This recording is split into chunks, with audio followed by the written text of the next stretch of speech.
A'udzubillahi minasyaitonirrajim. Aku berlindung kepada Allah dari godaan syaitan yang terkutuk. Bismillahirrahmanirrahim. Dengan nama Allah yang Maha Pengasih lagi yang Penyayang.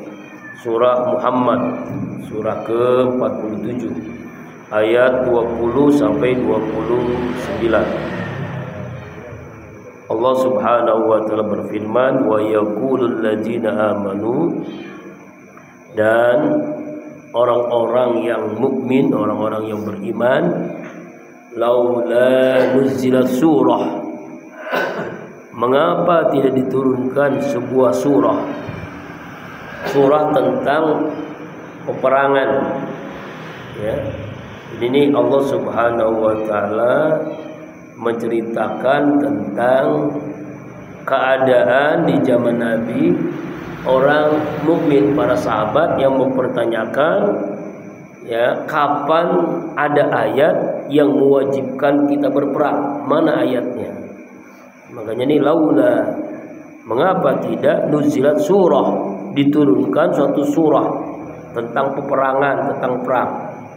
Karena waktu itu memang perang itu sudah menjadi kebutuhan setiap mukmin, sahabat.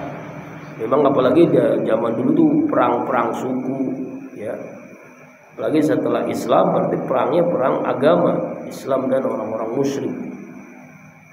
Fa iza unzilat suratun, maka apabila diturunkan satu surah muhkamatun yang jelas, yang benar-benar muhkamat, yang tidak mungkin dihapus, wa zukira, dan disebutkan fiha, di dalamnya, dalam surah itu, al-qital, perintah untuk berperang. Ra'aital ladzina fi qulubihim, kamu lihat ya Muhammad, orang-orang yang di dalam hati mereka maradun, penyakit. Hatinya ini punya penyakit. Inilah orang-orang munafik. Yanzuruna ilaika, yang mereka memandang kepadamu ya Muhammad, nazrul magsi, dengan pandangan orang-orang seperti orang pingsan, minal maut, dari kematian, seperti orang-orang yang pingsan karena takutnya dari kematian. Fa'aula lahum, maka pantaskah hal itu bagi mereka? Nah ini. Jadi ayat ini menjelaskan, jadi ketika para sahabat, orang mukmin mempertanyakan, ini kita hampir setiap bulan, setiap tahun itu pasti berperang. Tetapi kok di dalam Al-Quran belum ada perintah kewajiban untuk berperang. Akhirnya Allah turunkan secara jelas satu surah yang tidak akan terhapus, surah tentang perintah Allah berperang. Kalau dalam soal Baqarah, ya walladzina amanu kutiba alal qisas, ya kan? Terima kasih, Bang. Jadi perintah berperang diwajibkan, ya. Tapi ketika mempertanyakan itu, ada nih sebagian orang Islam ini yang memang punya penyakit, fi qulubihim maradun, punya penyakit, maksudnya penyakit munafik. Ya, dia ingin ayat perintah berperang, tapi ketika turun ayat, malah apa yang terjadi? Mereka menolaknya. Ya, kenapa bisa menolak? Karena ketakutan. Bahkan di dalam ayat ini, yang zuna ilaika nazul magsi, kamu lihat ya Muhammad, mereka memandang ayat itu, ya, seperti orang yang pingsan minal maut, dari kematian, saking takutnya perintah tentang perang. Paulalaka, maka pantaslah ayat itu buat mereka. Ketika enggak ada perintah, pengen perintah. Ketika ada perintah, malah sampai, nah itu. Jadi apa namanya? Itulah orang-orang yang, ya, orang-orang munafik. Ya, orang-orang munafik ingin ada perintah tentang ayat perang, tapi ketika ayat turun, ya, mereka seperti orang yang pingsan. Di dalam tafsir Ibnu Katsir dijelaskan, yang dimaksud pingsan ini adalah saking takutnya, kaget, kecut hatinya menghadapi peperangan melawan musuh. Ya, melawan musuh saking takutnya. Apakah itu pantas ya yang terjadi kalau ada ayat yang awalnya pengen tahu tentang perintah perang, ketika turun ayat malah seperti orang yang ketakutan amat sangat. Ya kan memang begitu kadang-kadang ya. Kalau lagi enak Islam taat gitu ya, tapi lagi susah ada perintah jihad, nah nanti udah ente dulu dah, saya mau belakangan. Nah itu kan, nah ini ya memang banyak begitu Pak. Ini orang-orang yang munafik, maka disebut dengan maradun, hatinya ada penyakit. Hatinya punya, bukan fisiknya, hatinya. Fisiknya sehat, badannya kuat, tapi hatinya itu sudah ketakutan amat sangat. Wah, mati ini badan. Mati namanya perang. Sama dulu ya kan, di zaman Indonesia melawan Belanda, melawan Jepang. Nah, itu kan begitu, Pak. Ya. Ketakutan yang amat sangat akhirnya jadi munafik. Ya. Nauzubillahi min dzalik. Ta'atu wa qaulu ma'ruf, taat dan ucapan-ucapan yang baik. Ya. Jadi orang-orang yang mukmin sami'na wa ata'na. Ayat dia dengar dan dia taati. Makanya ya alangkah terbaik itu adalah ta'ah, taat. Taat, perintah ini adalah memang jelas, lalu dia ma'ruf, ngomong yang baik, perkataan yang baik, ma'ruf. Ya, qaulun ma'ruf. Ya, ucapan yang baik. Ucapan itu macam-macam ya Pak ya. Ada qaulan sadida, qaulan layyina, qaulan baligha. Ini qaulan ma'rufan, qaulan ma'ruf yang baik. Ya. Orang yang beriman itu ngomongnya itu adalah berlian, mutiara. Diamnya adalah emas. Man kana yu'minu billahi wal yawmil akhir falyaqul khairan aw liyasmut. Ya, orang yang beriman kepada Allah pada akhir akan berkata baik atau diam. Qaul ma'ruf adalah salah satu perkataan yang baik. Ada qaulan layyina, ucapan santun, ucapan lembut. Ada qaulan baligha, ucapan yang tegas. Ada qaulan karima, ucapan yang mulia. Ya. Qaulan baligha, qaulan layyina, qaulan ma'rufa, qaulan karima. Nah, itu ucapan-ucapan mungkin itu begitu dalam Al-Qur'an itu. Fa ijazama amru, apabila menjadi ketetapan perintah perang, maka dia mentaatinya dengan kesungguhan. Ya, ijazama amru, tetapkan perintah perang ya taat untuk melakukan apa yang diperintahkan Allah Subhanahu wa taala. Falau sadaqallaha lakana khairul lahum. Jika mereka benar-benar beriman kepada Allah, lakana khairul lahum, maka itu adalah lebih baik buat mereka. Artinya mereka membenarkan ini perintah Allah, lalu melaksanakan perintahnya dengan kesungguhan karena taat kepada Allah. Makanya adalah istilah iskariman au mutsyahidan. Pilihan orang beriman itu dua, hidup mulia atau mati syahid. Hidup mulia dengan melaksanakan perintah Allah, atau mati syahid karena membela agama Allah. Ya, mati syahid, mati dalam keadaan membela agama Allah. Syahid ini ada dua Pak ya, ada syahid dunia, ada syahid akhirat. Apa bedanya? Orang yang meninggal mati syahid ini ketika dalam keadaan perang, ya, dia itu tidak dimandikan dan tidak dikafani, langsung disolatkan dan dikuburkan dengan pakaiannya. Ya, posisi dia misalnya ini hancur atau tangannya putus atau macam-macam luka-luka, biarkan, jangan dimandikan, jangan dikafani, langsung disolatkan dan dikuburkan. Sama dengan orang yang sedang berpakaian ihram melaksanakan ibadah haji umrah, sedang tawaf, sedang sa'i, sedang melempar jumrah, sedang wukuf Arafah, ya, sedang pokoknya melaksanakan ibadah-ibadah di tanah haram, sedang pakaian ihram, nggak usah dimandikan, nggak usah dikafani, langsung dengan pakaiannya, pakaian ihramnya, langsung disolatkan dan dikuburkan. Ya, gitu. Tapi kalau syahid dunia, contohnya wanita yang melahirkan, meninggal dunia, nah itu syahid dunia. Itu sama, itu mah dimandikan, dikafani, disolatkan dan dikuburkan, sama kewajibannya 4 sama. Kemudian contoh lagi orang yang mati dalam kebakaran misalnya, kebakaran hebat, ya kalau ada masih tubuhnya masih ada, ya tetap dimandikan, dikafani, disolatkan dan itu mati tenggelam, mati kebakaran itu dimaksud mati syahid juga. Sakit perut itu mati syahid, Pak. Tapi syahid dunia tetap dimandikan, dikafani, disolatkan dan dikuburkan.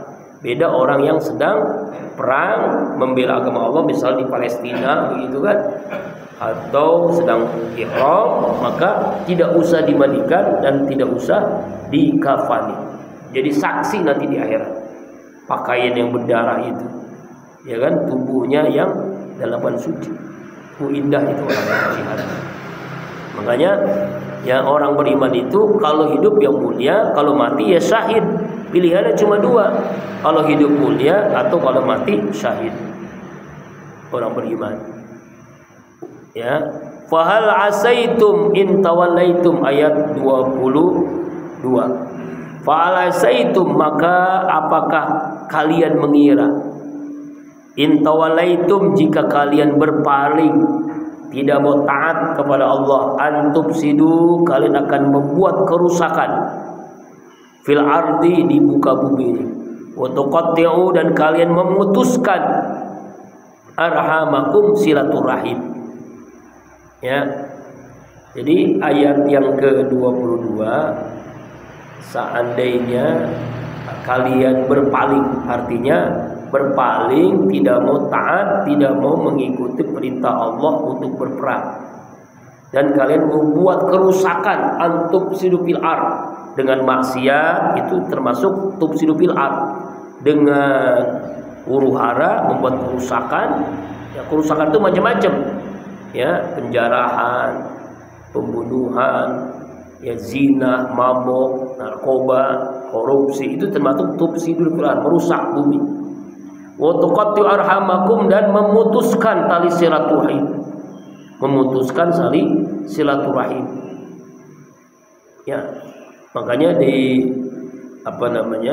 dalam hadis diingatkan oleh Rasulullah SAW, kalau ingin mendapatkan kemudahan dalam hidup, ya, yaitu sambung silaturahim. Ya, sambung silaturahim. Makanya dalam hadis diingatkan, dalam hadis Abu Bakrah, qala Rasulullah SAW, ma min zanbin ahra ayyu'azzilallahu uqubatahu fid dunya ma yudakhiru li sahibihi fil akhirah minal baghi wa qati'ir rahim. Tidak ada satu dosa yang lebih layak dijerahkan Allah hukumannya di dunia selain azab Allah yang disediakan untuk pelakunya di akhirat, yaitu dosa zina dan dosa memutuskan tali silaturahim. Ya, man sarahun nisa bil ajal wa ziyadata fil rizqi falyasil rahimah. Siapa yang ingin usianya dipanjangkan, rezekinya ingin ditambah, maka sambunglah silaturahim. Jadi kalau orang memutuskan silaturahim, kebalikannya, kalau orang yang menyambung silaturahim, rezekinya luas, umurnya bertambah. Ya, kalau ingin umur bertambah, ingin rezeki luas, silaturahim. Ya, nyambung silaturahim.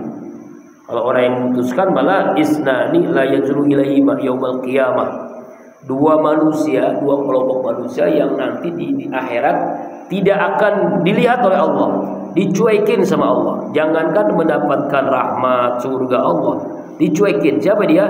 Qatir rahim wa jarusul, orang yang memutuskan tali silaturahim dan orang yang jahat kepada tetangganya. Makanya pentingnya kita menjaga silaturahim. Nah, kalau dalam ayat ini orang yang merusak bumi dan orang yang memutuskan silaturahim. Nah, di ayat 23, ulaikal ladzina la'anahumullah.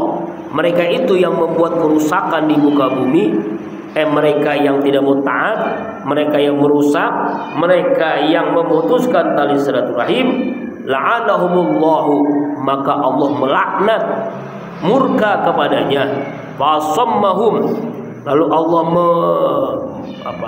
memberikan tuli pada pendengarannya, wa'ma, dan Allah membutakan absaruhum, matanya dari penglihatan kebenaran. Allah melaknat, kupingnya dibudekin, matanya dibutakan. Apa itu? Budek mendengar apa? Tuli mendengar kebenaran, mata nggak bisa melihat kebenaran. Jadi orang yang tidak taat perintah Allah, yang merusak di bumi dengan maksiat, dan orang yang memutuskan tali silaturahim. Makanya penting Pak ya, harus menjaga silaturahim. Ya, dalam hadis Rasulullah yang lain, inna rahima mu'allaqatun bil arsy. Sesungguhnya rahim itu di bawah, bergantung di arasnya Allah. Wa laysal wasilu bil muqafi. Bukanlah orang yang bukan silaturahim orang yang membalas dengan yang setimpal. Walakin al-wasil allazi yaqti'at rahimahu wa salaha. Akan tetapi menyambung silaturahim adalah orang yang ketika diputuskan dia menyambungnya. Ini ada orang yang suka marah-marahan sama kita, tetangga dengan tetangga, saudara dengan saudara, teman dengan teman, karena hal sepele begitu kan? Ya, hanya gara-gara anak, gara-gara rezeki itu kan dia putuskan lah, tapi kita tetap menyambung terus. Nah, inilah yang silaturahim yang tertinggi namanya. Allah. Nah, dalam hadis lain diingatkan oleh Rasulullah SAW, tudur rahim yaumal qiyamah laha hujnatin ka hujnatil mi'zal, takallamu bilisanin tulak julak, fatasilu man wasolaha wa taqatu man qata'aha. Kelak nanti di hari kiamat silaturahim dihadapkan dalam bentuk alat tenun yang dapat berbicara dengan lisan. Lalu ia memutuskan orang yang memutuskannya dan menghubungkan orang yang menghubungkannya. Masya Allah. Saya begitu. Dalam hadis lain malah ar-rahimu yarhamuhumur rahman irhamu ahlal ardi yarhamuhum ahlas sama, war-rahim sujnatun min rahman man wasala wasalatu wa man qata'a batat. Orang-orang yang penyayang akan disayang oleh Allah yang Maha Penyayang. Sayangilah penduduk bumi, niscaya Allah akan disayangi oleh penduduk langit. Jadi kalau kita sayang penduduk bumi, maka Allah, malaikat-malaikat yang ada di langit akan menyayangi kita. Rahim itu, satu rahim itu bagian dari kata Ar-Rahman. Makanya Bismillahirrahmanirrahim. Siapa orang yang menyambungkan silaturahim, aku Allah akan menghubungkan silaturahim kepadanya. Siapa orang yang putuskan silaturahim, aku putuskan hubungan aku dengan orang yang putuskan silaturahim. Itu saking pentingnya silaturahim. Masya Allah. Ya, makanya Anar Rahman, aku adalah Ar-Rahman. Khalaqtur rahim wa saqattu laha minal ismi. Ya, aku ciptakan rahim dan kuberikan kepadanya sebagian dari asmaku, namaku. Siapa orang menghubungkannya maka berhubungan denganku. Siapa memutuskannya maka aku putuskan hubungan dengan orangnya, dengan Masya Allah. Al-arwah junudun mujannadah, fama ta'araf minha an ittalaqta wa ma tanakara minha ikhtalafa. Arwah itu seperti pasukan yang terlatih, bagaikan siapa orang yang mengenalnya maka tidak akan bertentang. Masya Allah. Maka ini hadis al-arwah junudun mujannada ini benar. Ini kenyataannya, ini kejadian nyata. Ketika almarhum Ustaz Arifin memimpin zikir di Pesantren Darut Tafsir. Di spanduk itu ada foto almarhum Ki Haji Husin. Dia mungkin belum nggak pernah ketemu kali ya, belum pernah kan. Tapi apa yang terjadi, saya lihat secara jelas ketika dia memimpin zikir, melihat wajah, melihat foto itu nangis. Jadi arwah itu nyambung gitu. Ya kan, nyambung gitu, langsung nyetrum gitu ya, masya Allah. Itulah karunia Allah kepada orang yang punya hati yang halus, hati yang bersih, nyambung dengan arwah-arwah yang sudah meninggal dunia. Ya, makanya orang-orang yang mukmin yang dekat dengan Allah itu nyambung dengan para arwah almarhumahnya, baik keluarganya, gurunya, para waliullahnya, masya Allah, para wali. Itu begitu Pak, dengan sendirinya. Walaupun orang itu nggak kenal, kita nggak kenal, misalnya nggak pernah ketemu dengan Imam Syafi'i, dengan Syekh Abdul Qadir Jailani misalnya. Tapi ketika kita berdoa atau membacakan Al-Fatihah, itu bisa nyambung, bisa ketemu nanti dalam mimpi kah, dalam besitan hati. Itulah, itu mungkin karena hati orang beriman yang dekat dengan Allah, Allah berikan seperti itu. Kemudian ayat yang 24 sekali ya.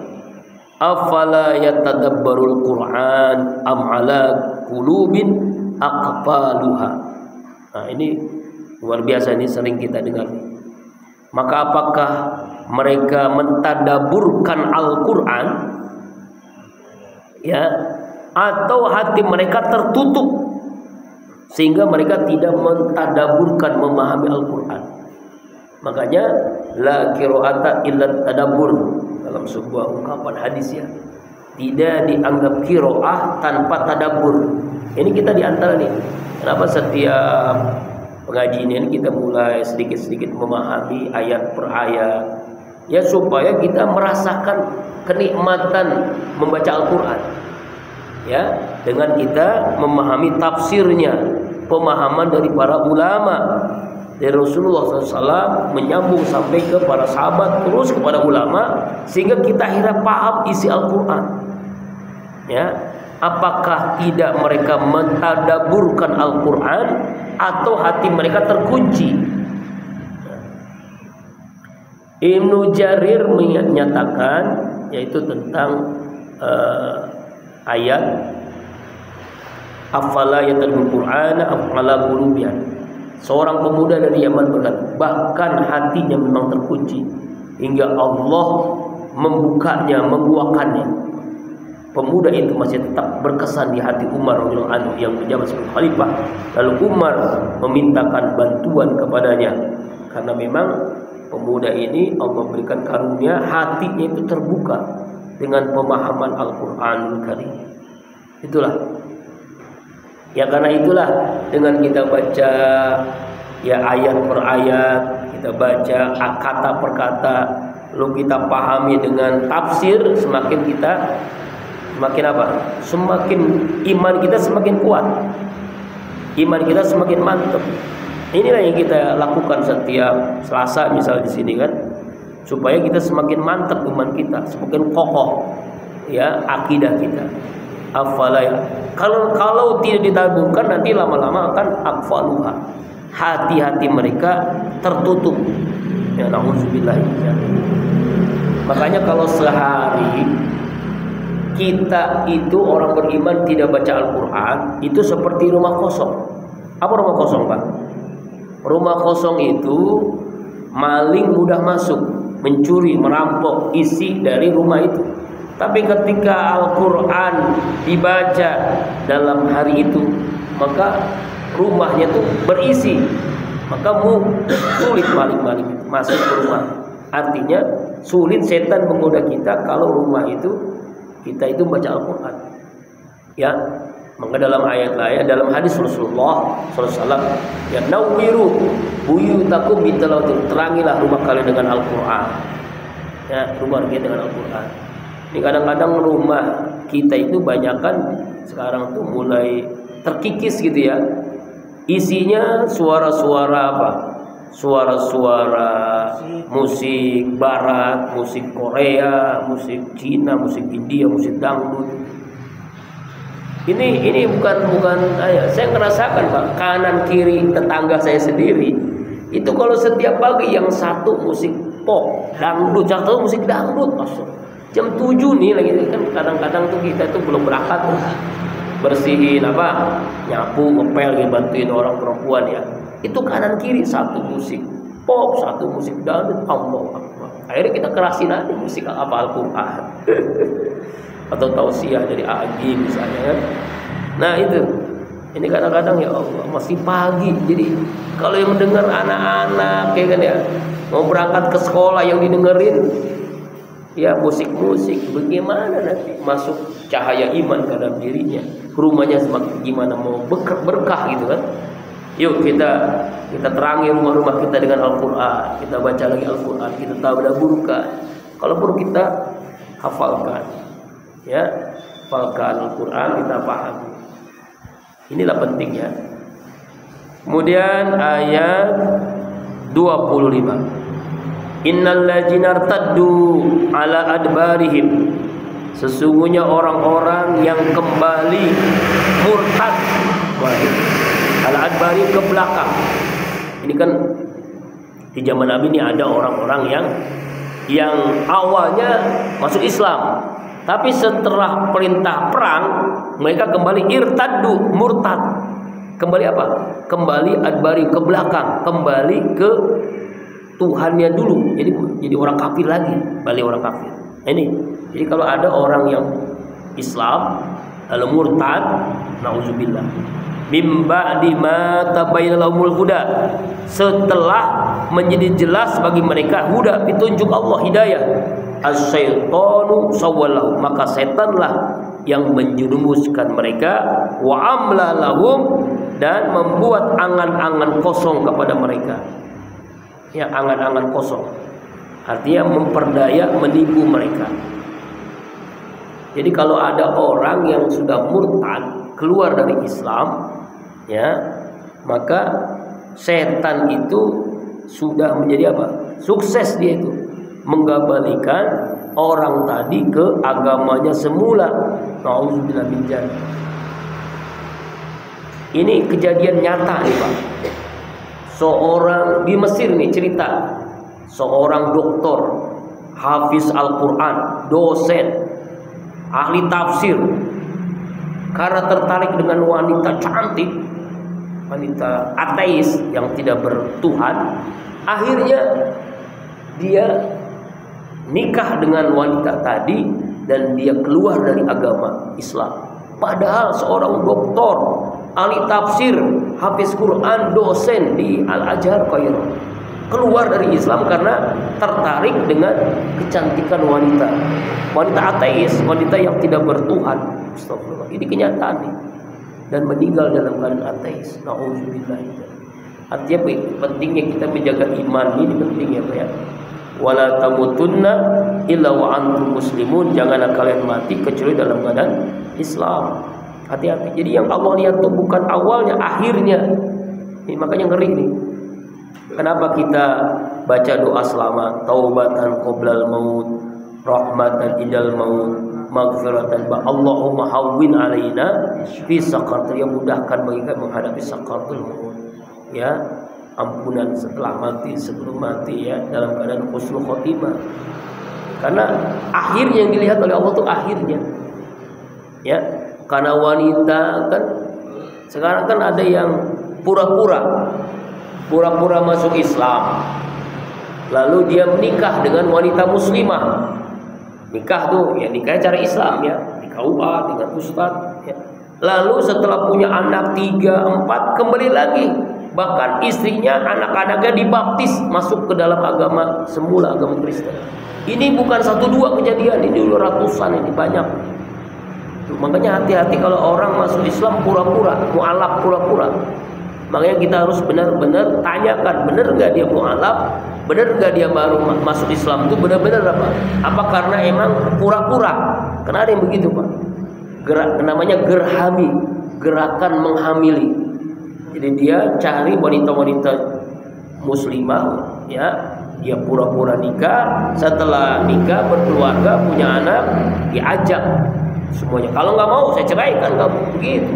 Jadi ya akhirnya kan perempuan akhirnya ikut, anaknya ikut, nauzubillah. Dan ini bukan 1-2 cerita, banyak. Jadi ada semacam begitu gerakan. gerakan ya pura-pura masuk Islam. Ya, ada juga dengan ekonomi di Sukabumi itu banyak sekali, di Cianjur juga ada satu kampung masuk Kristen, dibaptis rame-rame. Gara-gara apa? Gara-gara terjebak bangkai itu, bank keliling, ya nggak sanggup bayar. Lalu ada orang yang datang, saya akan sanggup bayarin hutang bapak ibu. Tidak ada, nggak usah pikirin bayar, nggak usah. Mau duluan ini semuanya sampai bunga-bunga itu lunasi. Syaratnya satu, masuk mau dibaptis gitu. Mau semua ini ya, karena udah terjebak, utangnya udah banyak, udah bunganya. Emang begitu caranya. Emang mainan dia sendiri. Dia mau ngasih pinjaman. Setelah nggak sanggup dibebasin syaratnya, dibaptis. Dan itu banyak. Astagfirullah. Ya, di orang-orang kampung ini banyak yang terjebak itu, akhirnya jadi masuk Kristen, murtad. Banyak ya orang-orang yang murtad. Allah. Kalau mu'allaf yang sungguh-sungguh benar-benar dia menjadi orang yang luar biasa Islamnya. Nah, makanya di sini ayat ini Allah jelaskan sesungguhnya orang-orang yang murtad kembali ke dalam agama semula, ya, mimba di matabillaul huda, setelah mendapatkan petunjuk, asyaitonu sawalau, maka setan menjadi apanya? Yang menyerumuskannya, jadi temannya. Wa amlalahum, dan dia membuat angan-angan kosong. Yang begitu setan itu. Kamu akan kaya, kamu akan sukses, dengan kembali menjadi orang kafir. Alhamdulillah. Kemudian ayat selanjutnya 26. Dzalika bi annahum qalu lil ladzina karihu ma nazzalallahu sanuti'ukum fi ba'dil amr wallahu ya'lamu israrahum. Dzalika, demikianlah kesesatan orang-orang yang murtad. Bi annahum, karena sesungguhnya mereka qalu, mereka berkata, lil ladzina karihu, kepada orang-orang yang membenci, kaum musyrikin yang membenci, ma nazzalallahu, apa yang Allah telah turunkan, sanuti'ukum, kami akan mematuhi kalian, fi badil amri, dalam sebagian urusan, wallahu ya'lamu israrahum, dan Allah Maha mengetahui rahasia mereka, apa yang mereka rahasiakan. Jadi orang-orang yang munafik ini berkata kepada orang-orang yang diturunkan Allah, ya, kan kitab, itu orang-orang Yahudi, ya, orang-orang Yahudi. Dalam tafsir Ibnu Katsir dijelaskan, setan ini mendukung, menasihati orang-orang yang benci kepada Al-Quran dalam kebatilan, ya. Memang itulah orang-orang munafik, mendingan menampakkan apa yang bertentangan yang ada di dalam hati mereka, dan Allah mengetahui rahasia hati mereka. Jadi apapun yang mereka rahasiakan, Allah Maha tahu, ya. Yang disembunyikan selama ini, Allah Maha tahu. Ini ya. Fa kaifa idza tawaffatumul malaikah yadribuna wujuhahum wa adbarahum. Dan bagaimanakah keadaan mereka, orang-orang yang murtad, orang-orang yang munafik, ijatawatul malaikah, ketika para malaikat mencabut nyawa mereka, ya, artinya malaikat maut, yadribuna, malaikat itu memukul, wujuhum, wajah mereka, wadbaruhum, dan punggung mereka, ya. Jadi ketika sakaratul maut, orang-orang yang murtad, orang-orang yang munafik itu, Pak, ketika dicabut nyawanya, nih Muhammad 20, ini keadaan orang-orang yang murtad, orang munafik ketika sakaratul maut. Malaikat ketika mencabut ruhnya, yadribuna wujuhahum, ya, dengan memukul kepala, wajah mereka, wajah mereka, yang mungkin dengan apa ya, pukulan malaikat itu beda dengan pukulan kita. Pukulan kita paling cuma berdarah, cuma benjol doang. Pukulan malaikat, Pak, Masya Allah, malaikat udah dicabut nyawanya, sakit dan luar biasa, dipukul lagi, wa adbarahum, dan punggung-punggung mereka. Artinya ini bahasa kiasan, wajah dan punggung ini mewakili. Artinya seluruh wajahnya, tubuhnya itu dipukul oleh malaikat. Astagfirullah. Ketika kita baca Al-Quran ayat, kita yakini ini pasti ini Al-Quran yang ngomong ini, bukannya hadis lagi. Jadi Allah yang mengatakan nanti ketika orang-orang yang murtad tuh, dulu siapa tuh, Saifuddin apa namanya? Ya kan itu viral kan, yang ustadz jadi pendeta. Ustadz jadi pendeta, apa ada itu Pak? Saifuddin apa itu namanya? Saifuddin ya namanya, yang terkenal gitu kan. Nanti kalau orang-orang yang seperti itu tuh matinya, itu malaikat memukulnya wajah dan punggung, maksudnya mewakili seluruh tubuhnya dipukul oleh malaikat. Astagfirullahaladzim. Saking susahnya itu apa? Ruhnya berpisah dengan jasad, dipukul berkali-kali susahnya. Allah Akbar. Supaya apa? Supaya ruhnya keluar dari jasadnya. Sakaratul maut, berat, sakitnya luar biasa. Ayat ini jelaskan dalam surah lain ya. Ini namanya tafsir ayat bil ayat. Kalau kita belajar tafsir ya. Yang pertama surah Al-Anfal. Yang kedua surah Al-An'am. Al-Anfal 50, Al-An'am 93. Walau tara izza tawaffal ladzina kafarul malaika yadribuna wujuhahum wa adbarahum. Ya, seandainya kamu melihat para malaikat mencabut ruhnya orang-orang kafir, memukul wajahnya dan belakang mereka. Al-Anfal 50. Jadi bukan satu ayat aja Pak. Di surah lain pun Allah jelaskan secara jelas, orang-orang kafir itu ketika meninggal dipukul oleh mereka. Akhriju anfusakum yawma tuzawna azabal huni ma kuntum taquluna 'ala Allahi ghairal haqq wa kuntum an ayati tastakbirun. Alangkah dahsyatnya sekiranya kau melihat di waktu orang-orang zalim, orang kafir, orang munafik, orang yang murtad dalam sakaratul mautnya, kemudian malaikat memukulnya, keluarkanlah, keluar ruh. Di hari itu kata Al-Quran ini Al-An'am 93, kamu dibalas dengan siksaan yang sangat menghinakan, karena kamu selalu mengatakan kepada Allah dengan ucapan yang tidak benar, dan karena kamu sombong dengan ayat-ayat Allah Subhanahu wa ta'ala. Bukan hanya itu ya, orang-orang kafir itu dzalika bi annahum tabu ma askhatallaha karihu ridwanahu fa ahbatu a'malahum. Orang-orang munafik, orang-orang kafir, orang-orang yang murtad ya, ketika dicabut nyawanya dengan dipukul wajahnya dan belakang mereka, karena sesungguhnya mereka ittaba'u ma'asadallah, karena mereka mengikuti yang menimbulkan Allah murka, wa karihu, dan mereka membenci ridwan Allah. Jadi orang-orang murtad itu benci dengan keridhaan Allah, tidak mau dapat ridha Allah. Fahabatu a'malahum, maka Allah menghapus amal-amal mereka. Jadi walaupun dulunya dia sholat misalnya, karena di Islam kan, dulunya dia puasa, dulunya dia zikir, dulunya baca Al-Quran, ahbatu a'malahum, maka hilanglah, sia-sialah, hapuslah amal-amal mereka. Jadi Pak, ketika orang itu murtad, dengan sendirinya hapus amalnya, hapus amalnya, seluruh amal itu hapus, hilang. Nauzubillah, summa nauzubillah. Ya, makanya pentingnya kita menjaga keluarga kita, anak kita. Ku anfusakum wa ahlikum nar. Pelihara dirimu dan keluargamu dari api neraka. Jangan sampai di antara kita nauzubillah ada yang murtad.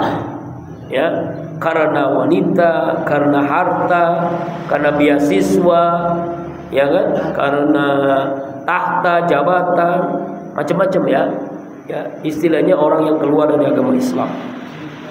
Maka semuanya itu ahbatu amalu, sia-sia amalnya. Amalnya dihapus. Walaupun dia hafal Quran, hafal hadis, dia ahli pidato misalnya, dia ahli dalam ilmu tafsir sekalipun, ketika dia murtad habis amalnya. habis amal, sia-sia amal. Itulah pentingnya kita menjaga iman anak-anak kita, akidah anak-anak kita, keluarga kita. Jangan sampai mudah dirayu oleh hal-hal yang duniawi, ya, harta, tahta, wanita, Toyota, onta, ya, yang menyebabkan orang jadi buta. Nauzubillah, summa nauzubillahi min dzalik, ya. Ya, kita jaga iman kita. Maka diingatin terus kan setiap Jumat, wala tamutunna illa wa antum muslimun. Ya, janganlah kalian mati kecuali dalam keadaan Islam, ya, dalam keadaan mukmin. Ya, husnul khatimah. Yang terakhir ayat 29 hari ini, ya, surah Muhammad. Am hasiballadzina fi qulubihim maradun, atau apakah orang-orang fi qulubihim dalam hati-hati mereka maradun, ada penyakit, maksudnya orang-orang munafik. Allah yukhrijallahu, bahwa tidak akan Allah menampakkan adghanahum, kedengkian mereka kepada kaum muslimin. Jadi apakah orang-orang munafik mengira Allah tidak akan membuka kedok mereka di mata hamba-hamba Allah yang mukmin? Tidak, bahkan Dia akan membuka, ya, tentang orang-orang munafik dan menampakkan, ya, hingga orang-orang punya pandangan hati dapat melihatnya dengan jelas. Ya, jadi artinya orang munafik itu pasti ditampakkan. Ya, dia ini munafik. Ya, dia ini munafik. Ya, kenapa? Karena memang mereka ini dengki kepada Rasulullah, dengki kepada para sahabat. Dengki inilah yang menyebabkan dia munafik. Maradun, ada penyakit. Hati-hati kalau kita punya penyakit dengki, ya. Dengki itu hasud. Hasud itu SMS. Senang melihat orang yang susah, susah melihat orang yang senang. Itu penyakit yang bahaya banget tuh, Pak. Ini kita sholat, puasa, zikir, baca Quran, tapi punya penyakit hasud, itu kebaikan sebanyak apapun itu diibaratkan oleh Rasulullah itu seperti kayu kering, seperti rumput kering, lalu dibakar oleh api, gimana? Cepet banget habis, hangus. Ya, oleh tetangga punya motor baru, meriang, beli mobil baru, masuk rumah sakit, mikirin rezeki yang Allah berikan kepada orang lain. Ya, kebalikannya, ketika ada tetangga orang dapat musibah, oh syukurin lu, senang banget kita. Itu dengki, senang melihat orang lain susah. Nah, dengki ini awal yang menyebabkan iblis, setan diusir dari neraka, karena dia merasa diciptakan dari api, lebih mulia dong dibandingkan dari tanah. Dengki inilah yang menyebabkan sombong. Jadi sebenarnya kalau udah dengki jadi sombong. Kalau udah sombong Allah murka. Nauzubillahi min. Simpulannya, ayat-ayat yang kita baca hari ini, yang pertama adalah tentang keinginan, ya, orang-orang Islam untuk turun ayat tentang berperang. Ketika turun, aneh, ada yang taat, ada yang tidak taat. Itu. Kesimpulan yang kedua tentang orang-orang yang suka maksiat, merusak di bumi, dan orang yang memutuskan silaturahim. Mereka inilah yang dilaknat oleh Allah, dan mereka akan ditulikan dan dibutakan hatinya. Ya. Apakah kalian mentadabburkan Al-Quran ataukah kalian tertutup hatinya? Ya, kemudian orang-orang yang murtad, orang yang keluar dari Islam adalah orang yang digoda oleh setan, tertipu oleh setan. Ya, nanti ketika meninggalnya, setan, malaikat akan memukul wajahnya dan punggungnya. Ya, dan Allah benci padanya. Nauzubillah. Kalau di sakatul maut itu penentu, Pak. Orang itu dapat rahmat Allah di surga, dapat kenikmatan di alam kubur, itu di awalnya sakaratul maut. Sakaratul maut itu dipukul, apalagi nanti di akhiratnya. Nauzubillah. Mudah-mudahan ayat yang kita baca ini menambah keimanan kepada kita jaga iman kita tularkan kepada anak cucu keturunan kita, sehingga kita jangan sampai mati dalam keburukan. Nauzubillah min dzalik. Bi barakati wa karamati wal mujati suratul Fatihah.